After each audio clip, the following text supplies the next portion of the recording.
sofrer.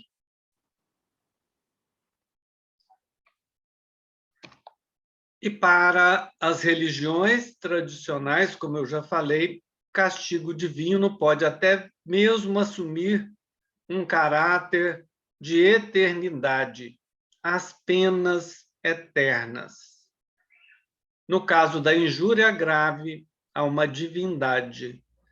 Então, mesmo dentro desse conceito, algumas religiões traziam, e ainda trazem até hoje, que o castigo a alguma injúria, alguma ofensa à divindade, ele é eterno após o falecimento. Isso é o conceito que nós temos em relação à dor.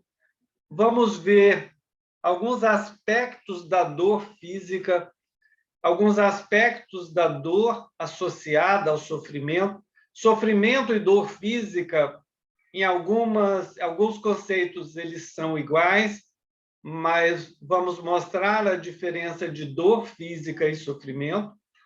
Vamos ver algumas causas da dor e vamos ver algumas causas do sofrimento. Dor física, a origem. Já vimos, em termos religiosos, que a dor física, em muitas épocas, foi associada ao castigo na divindade e, etimologicamente, a raiz da palavra dor vem do significado castigo. Atualmente, e aí até dentro da ciência,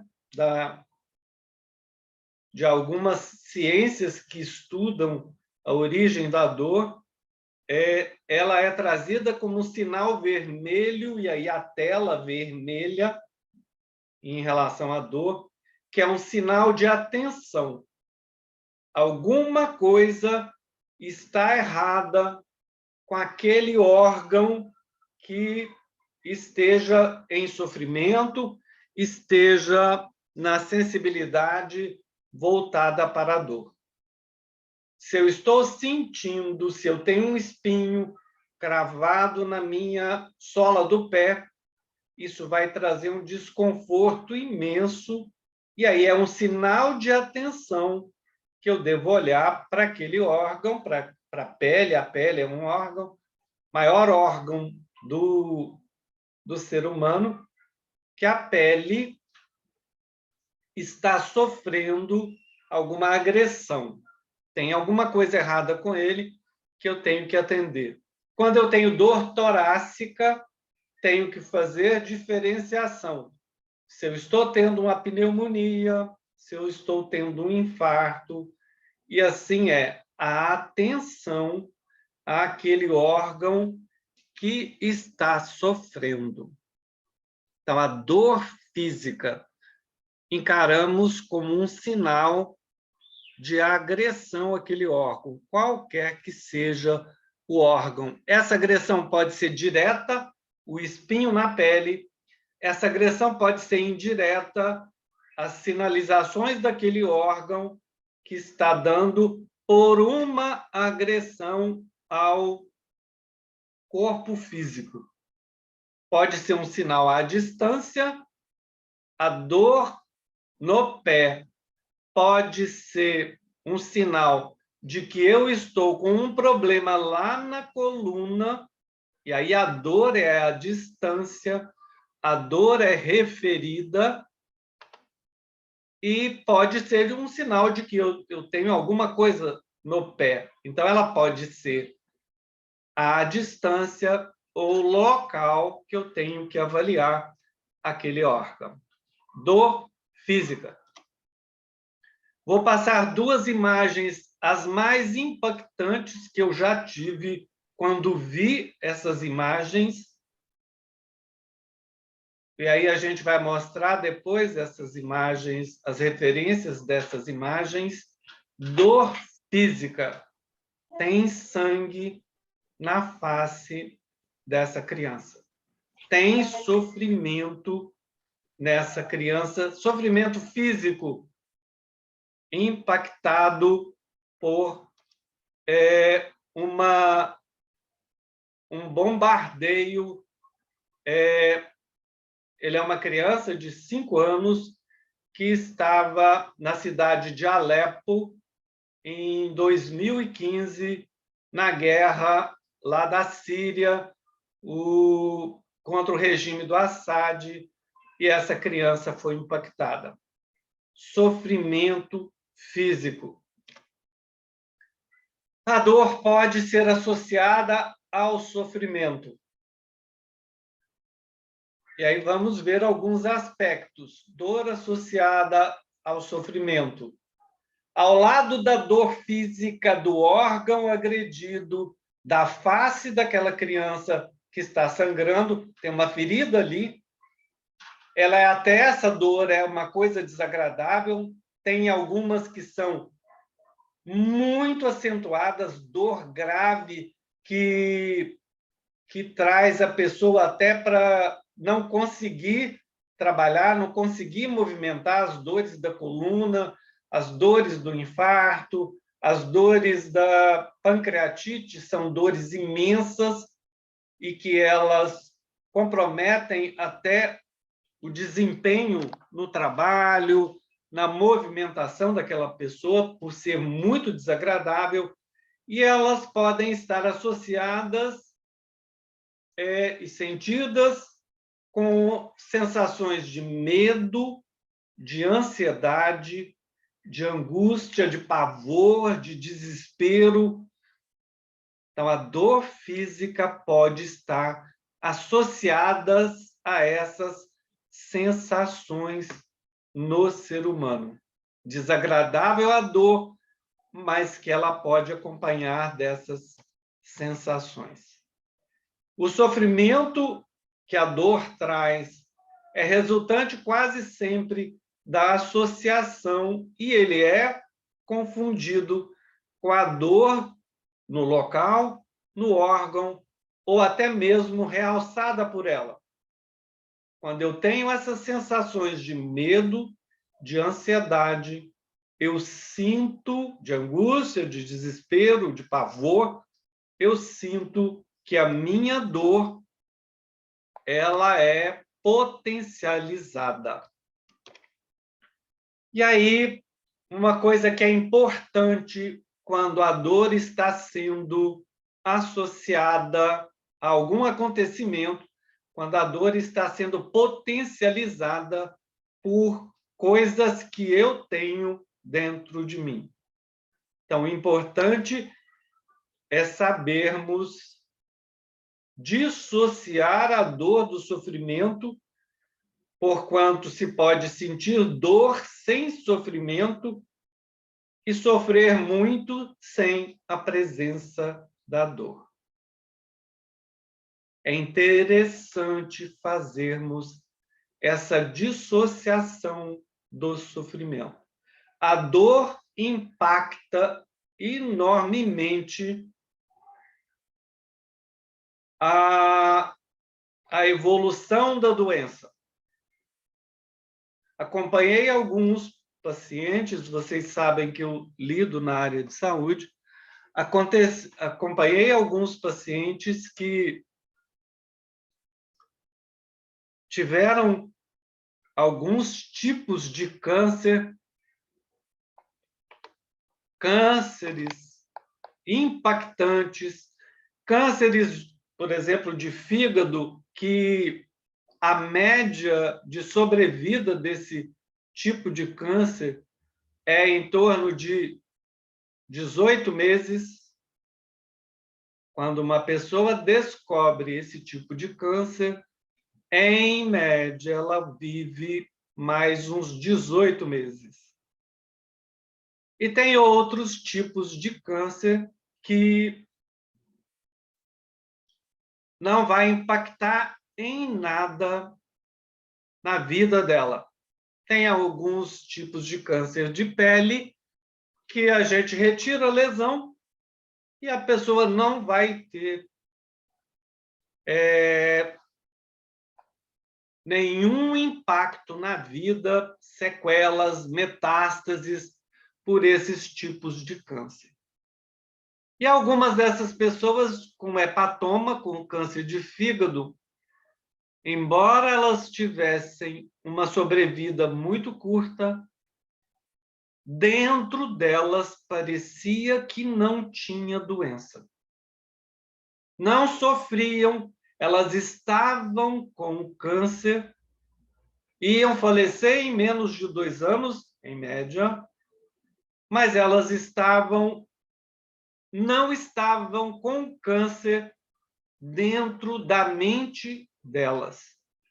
O câncer era apenas uma doença do fígado, não estava na sua mente, embora fossem falecer em curto período de tempo.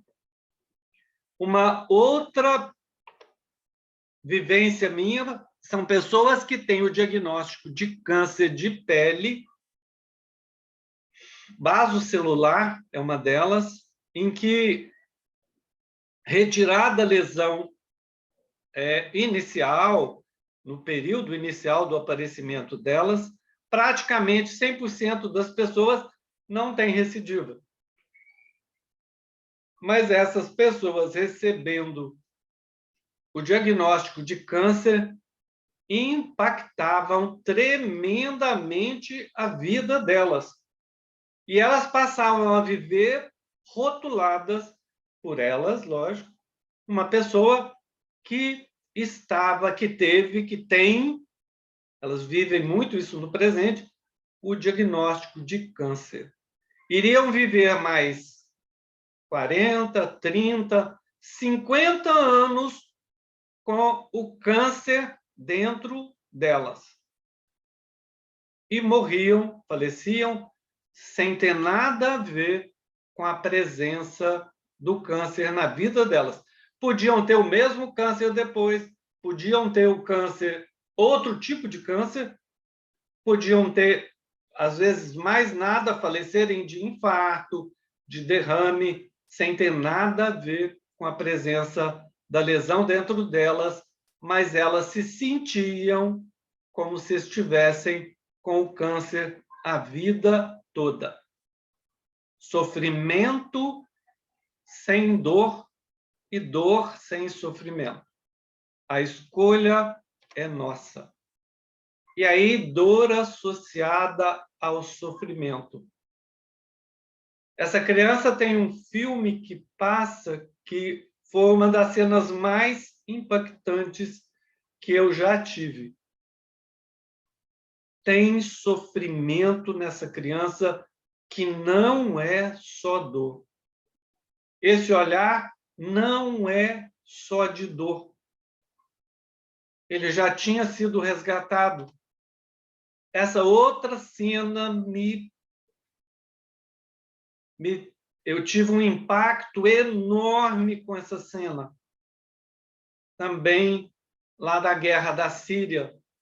E é um afogamento de uma criança numa das praias da Turquia, que eles tentaram sair da Síria. Ela é síria, essa criança, ela era síria. E o navio, o barco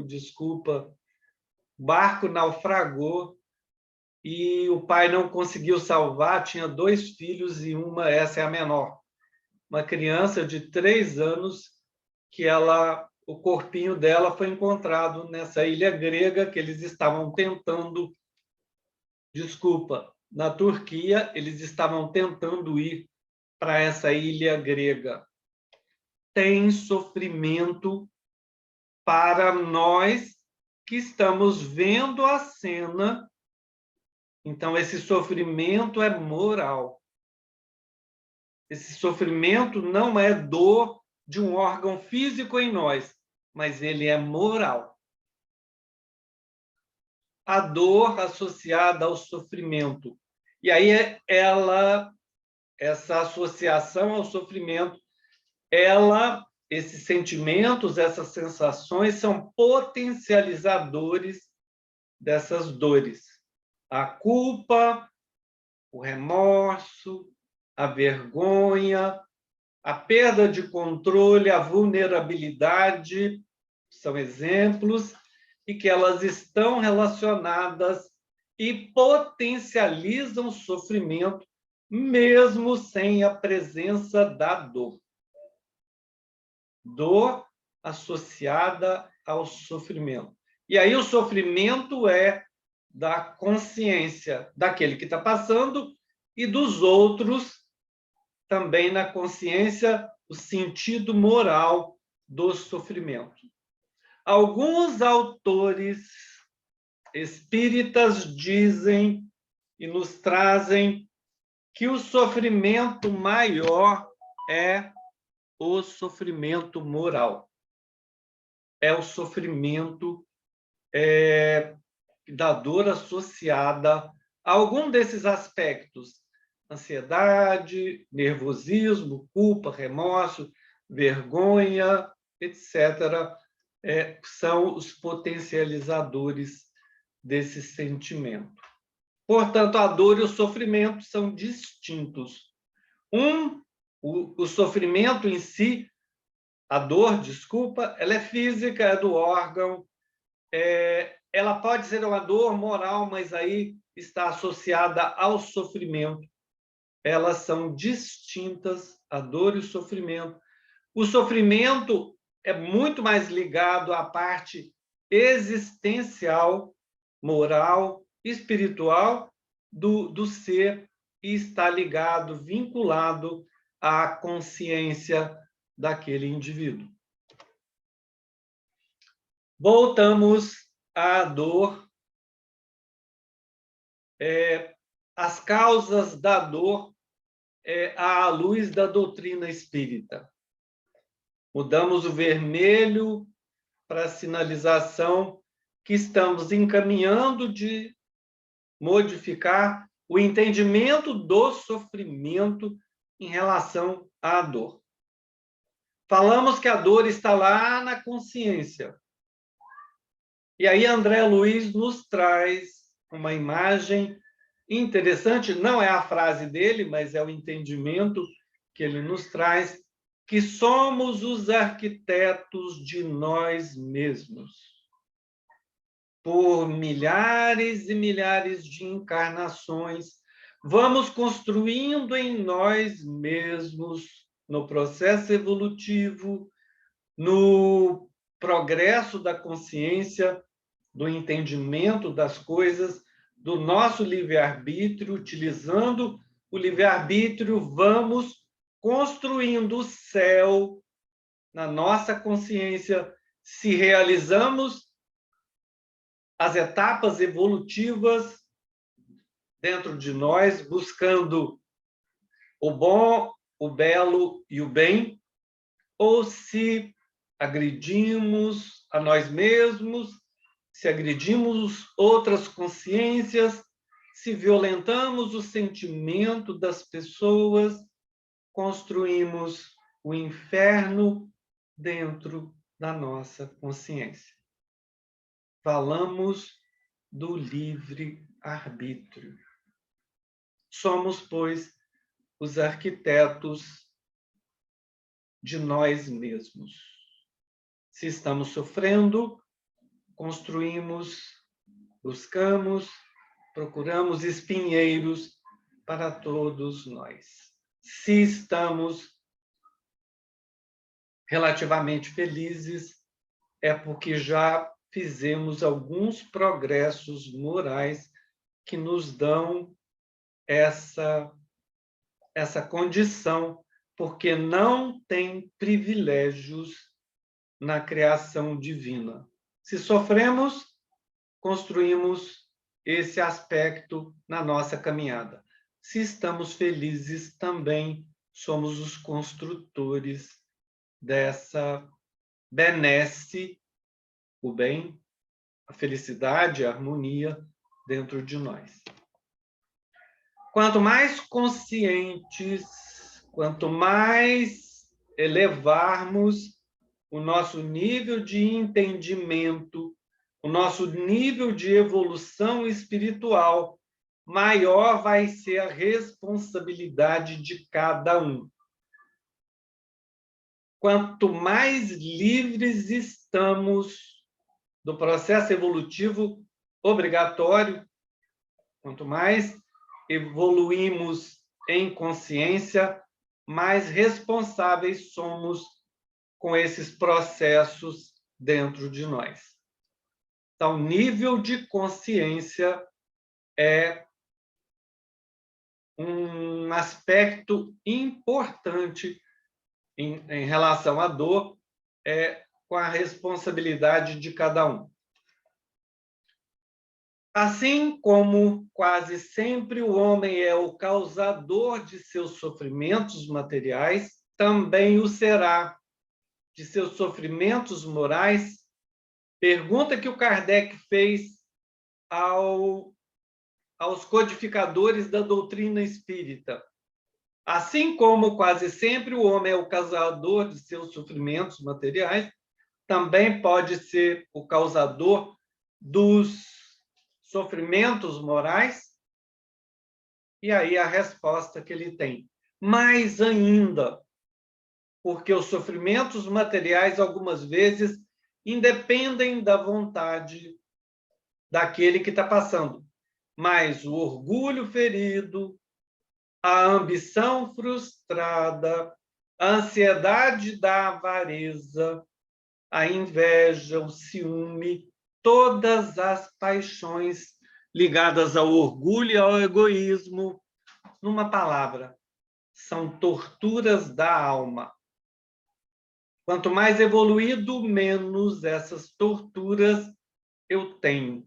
Quanto menos evoluído, mais torturas da alma eu tenho. E continuam os codificadores. A inveja e o ciúme. Felizes os que desconhecem esses dois vermes roedores da nossa felicidade, da nossa tranquilidade, da nossa harmonia. Felizes aqueles que não conhecem esses dois venenos, essas duas chagas da humanidade. Para aquele que a inveja e o ciúme atacam, não há calma nem repouso possíveis. O que o outro tem incomoda muito mais a ele do que propriamente aquilo que ele tem traz de paz, de tranquilidade para ele. É a inveja e o ciúme.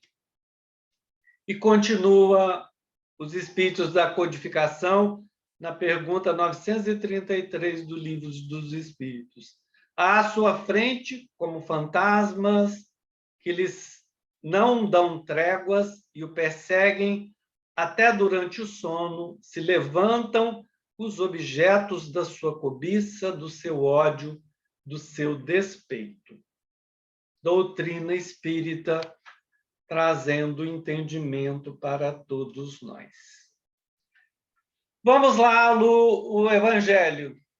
Lá no capítulo 5 do Evangelho, o maior capítulo do Evangelho que Kardec trouxe, a gente tem que lembrar que o capítulo 28, as preces, coletânea de preces, ele não foi inserido pelo Kardec. Federação Espírita Brasileira inseriu um opúsculo chamado Coletânea de Preces como o capítulo 28 do Evangelho. Então, mas o maior capítulo que Kardec traz, que o codificador traz, é o capítulo 5 do Evangelho. Mas antes, um pouquinho, vamos ver o início que Kardec fez em relação à formatação do Evangelho. É interessante que se a gente olhar como é que é a disposição que Kardec colocou dentro do Evangelho. Ele estava explicando para os religiosos da época, os poderosos religiosos da época, e a gente está falando da Igreja Católica, ele estava explicando as razões dele trazer aquela releitura dos ensinamentos de Jesus. E aí ele coloca uma explicação para eles. que ele também, o Espiritismo, não tinha vindo destruir a lei, como Jesus falou. Que ele, Kardec, que o Espiritismo, a doutrina espírita, ia falar de um reino que não era deste mundo. Ele estaria falando de um reino que não estava nesse mundo.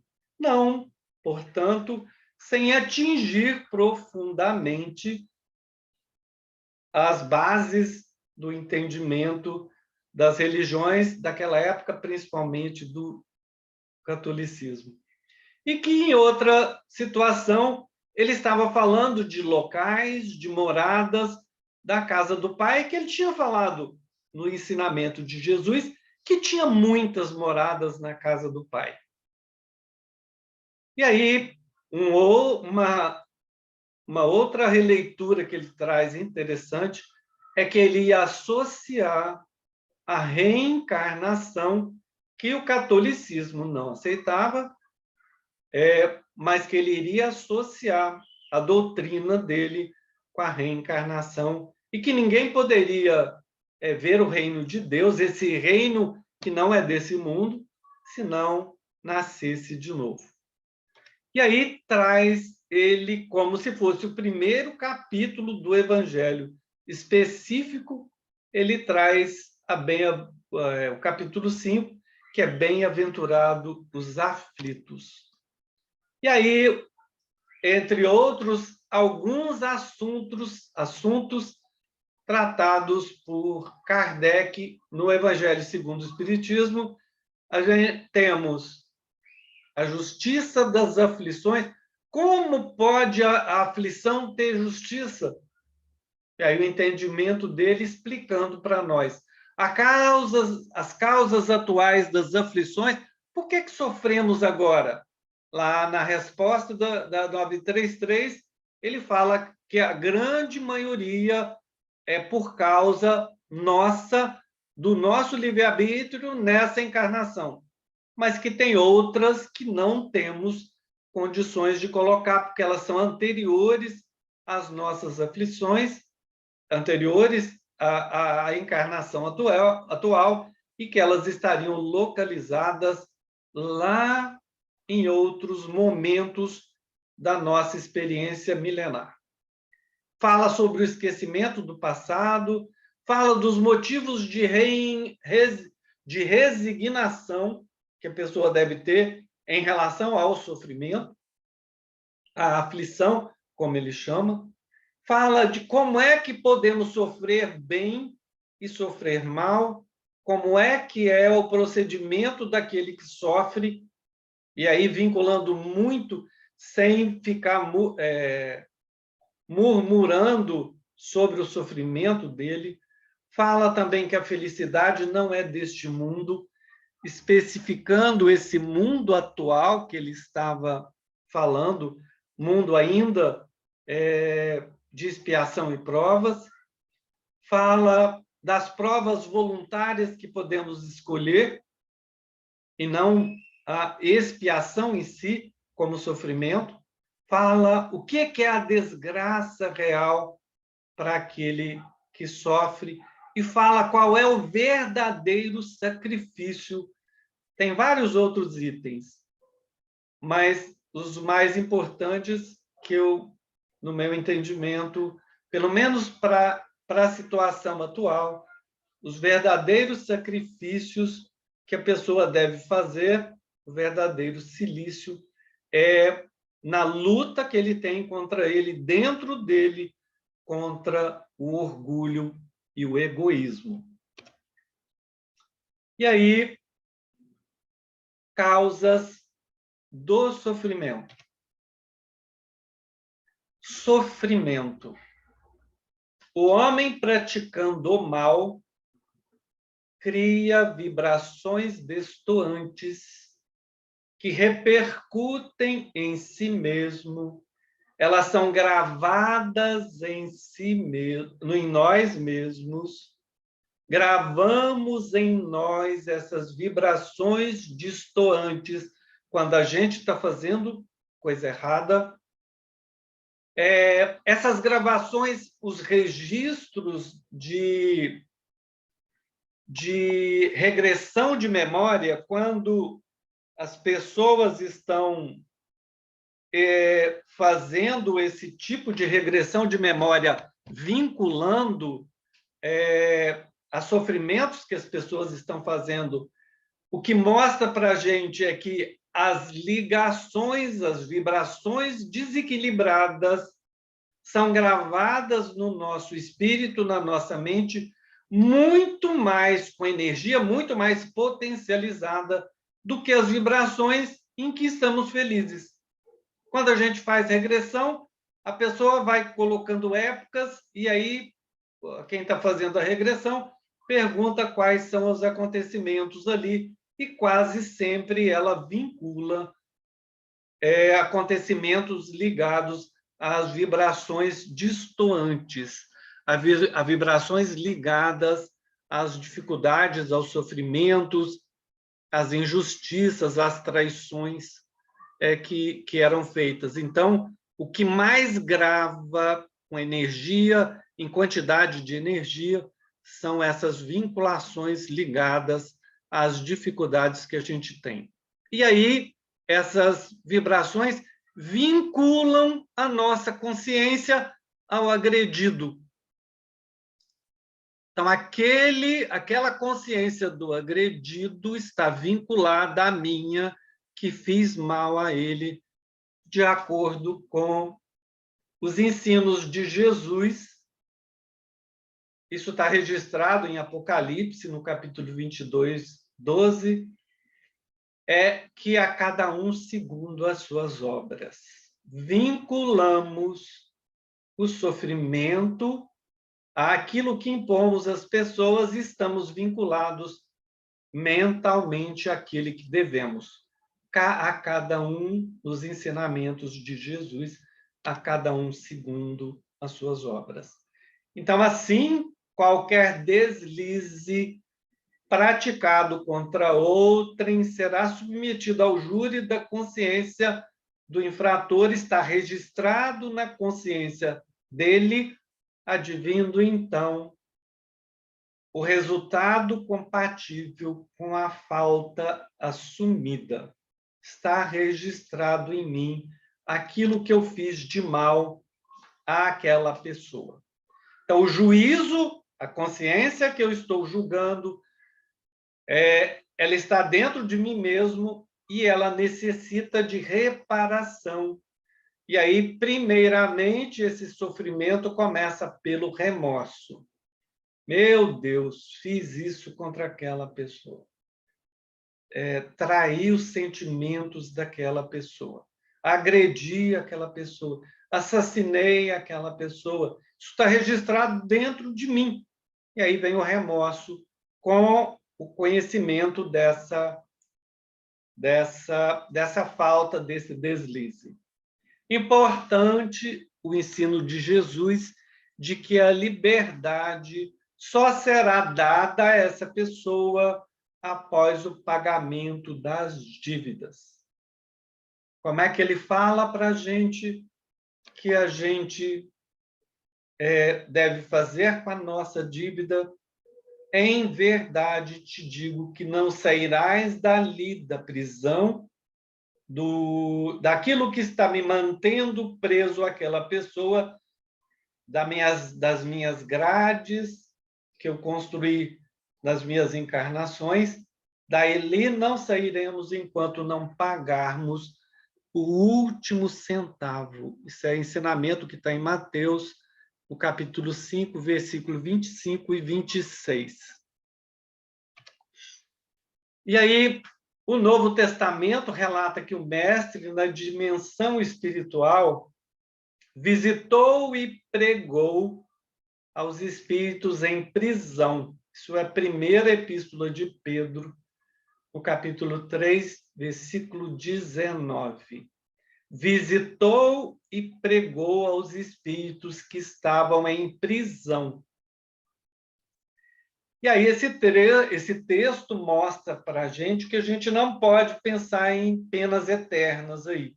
Se ele visitou espíritos que já tinham falecido, então não podemos pensar em penas eternas, porque está claro que ele foi visitar e pregar aos infratores da lei divina, o que denota a possibilidade grandiosa da reabilitação dos mesmos, de nós mesmos que estamos envolvidos em relação a essa dívida, mostrando que a prisão é transitória.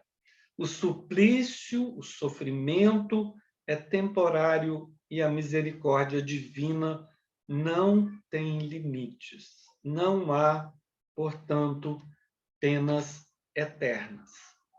E aí, vamos fazer um convite para todos nós, o que a gente pode fazer como é que a gente pode lidar com a dor e com o sofrimento.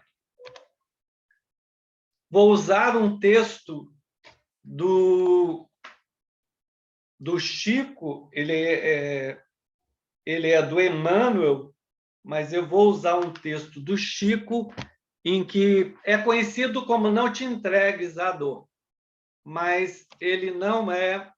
O título do Emmanuel é Trabalha e Serve. Isso está em nosso livro, é o nome do livro, a autoria de vários espíritos, mas eu vou usar essa mensagem, Trabalha e Serve, que está na página 24 do livro Emmanuel, através do Chico, e que foi editado em maio de 1950. E o versículo que ele traz é: Filho, vai trabalhar hoje na minha vinha. Isso Jesus está em Mateus, no capítulo 21, versículo 28. E aí ele começa: se a dor te visita o coração, improvisando tempestades de lágrimas em teu campo interior, não te confies ao incêndio do desespero, nem ao gelo da lamentação. Desculpa. Não passou. Continuando. Recorda o tesouro do tempo. Retira-te da amargura que te ocupa indebitamente e trabalha servindo. O trabalho é o refúgio contra as aflições que dominam a alma. O serviço aos semelhantes gera valoroso otimismo. Se nós dissemos que o sofrimento, que a dor mais importante é a dor moral, é a dor espiritual, estamos dando ênfase de como lidar com esse sofrimento, que é o nosso sofrimento moral. Usando a imagem de Jesus convidando para trabalharmos na vinha dele. Madre Teresa de Calcutá ouviu isso, Teresa de Ávila ouviu isso, Santa Clara, Irmã Clara, ouviu isso dentro do seu coração. São Francisco de Assis, todos esses grandes espíritos ouviram e escolheram trabalhar na vinha do Senhor. Foram convidados e responderam com otimismo o vinculamento ao serviço aos semelhantes. Continua ele, Emmanuel. Se a incompreensão te impôs férrea grade aos espíritos, uma prisão para o espírito, através da qual ninguém por agora te identifica o ideal ou os propósitos elevados, não te demores acariciando o fel da revolta. Lembra o favor sublime do tempo, trabalha e serve. O trabalho acrescenta as energias. O serviço a todos revela divina sementeira. Paulo, quando estava buscando o que ele podia fazer, ele não foi aceito pela sua família, ele vai a Jerusalém e também o núcleo de Jerusalém não atende muito ele no que ele pensava que poderia ser aceito em Jerusalém. E aí ele volta sem destino, volta buscando Tarso, ele retorna caminhando sozinho, sente uma dificuldade física e procura um lugar para repousar, e aí encontra com Abigail no mundo espiritual. E ele vai elencando as dificuldades dele, as dificuldades pessoais, as dificuldades quanto aos judeus, as dificuldades quanto ao futuro dele, e ela fala para ele esperar, para ele trabalhar, para ele perdoar, e ela traz essa mensagem para ele que ele ia lembrar a vida toda nos serviços que ele prestou para o cristianismo. Se a calúnia chegou ao teu círculo, estende sombras tenebrosas, não te afundes no lago fervente do prato, nem te embrenhes na selva do sofrimento inútil. Reflete na bênção das horas, trabalha e serve. O trabalho reconforta, o serviço aos outros anula os detritos do mal. Se erraste instalando escuro e remorso no centro do teu próprio ser, não te cristalizes na inércia e nem te enlouqueças, soluçando e gemendo em vão. Medita na glória dos minutos, trabalha e serve. O trabalho reajusta as forças do espírito. O serviço ao próximo reconquista o respeito e a serenidade perante a vida. Aurino Costa tinha doenças enormes e ajudou na fundação da Vicente Moretti.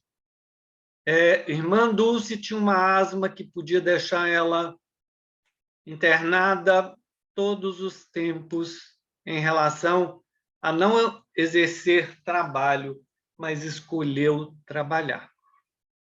Trabalha e serve. Madre Teresa bateu a porta do convento, onde ela era tão querida, e foi descedentar.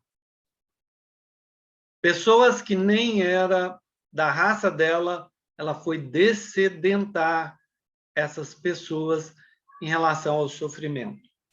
Trabalha e serve, mesmo com todas as dificuldades. Mesmo se a doença, a enfermidade e a morte varrem-te a casa, não te relegues ao acabrunhamento, qual se foras um punhado de lixo. Pensa na dádiva dos dias, trabalha e serve. O trabalho é uma esponja bendita sobre as mágoas do mundo.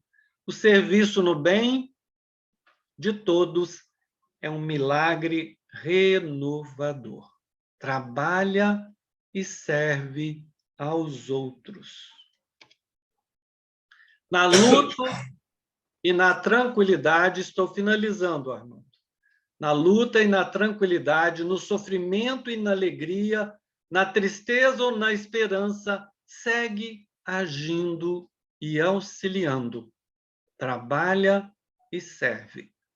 Trabalhar é produzir transformação, oportunidade e movimento. Servir é criar simpatia, fraternidade e luz. Emmanuel, através do Chico, no livro Nosso Livro, na página 24. Paz, muita paz. Somos ovelhas desse pastor e que ele possa trazer amor, paz, misericórdia aos nossos corações, mesmo em épocas que muitas pessoas estão em grandes sofrimentos, estão em grandes dores físicas e morais. O convite é dele. Trabalha e serve, como foi o exemplo que ele nos deu há 2000 anos. Obrigado, Armando. Que a sua paz... Desculpa, acho que eu não finalizei. Que a sua paz, que a paz de Jesus esteja no coração de todos.